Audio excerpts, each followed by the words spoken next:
आपण उमेदवारी करणार आहे का? मी इच्छुक आहे. माझी उमेदवारी ही जनतेच्या मनातून असेल तर मी इच्छुक राहील. मी त्यांचं काम करण्याचा प्रयत्न करील.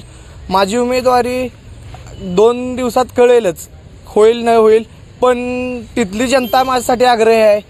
मग त्या जनतेशी बोलून चर्चा करून मी तुम्हाला लवकरच कळवेल. नगराध्यक्ष पदाचा उमेदवार ठरवताना एवढा विलंब का केलाय तुम्ही? नगराध्यक्ष पदाचा विलंब आमच्याकडून झाला असेल, पण कसं आहे, जनतेला आम्ही विचारात घेऊन आम्ही लवकरच तुमच्यापर्यंत नगराध्यक्ष पदाचा उमेदवार तुमच्यापर्यंत कळवेल. कारण ते आमच्या आत्तापर्यंत काम केलेले आहेत ते सगळ्यांची इच्छा आकांक्षा जाणून तुम्हाला सगळ्यांची आपले चर्चा करून सगळ्यांचे एकमत करून आम्ही लवकरच तुम्हाला आमचा नगराध्यक्ष पदाचा उमेदवार देऊ.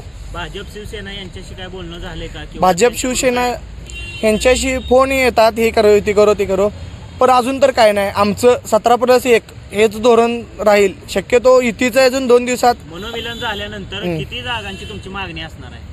मनोविलन झालं तर तसं काही नाही, ते आमचे पक्षप्रमुख ठरवतील.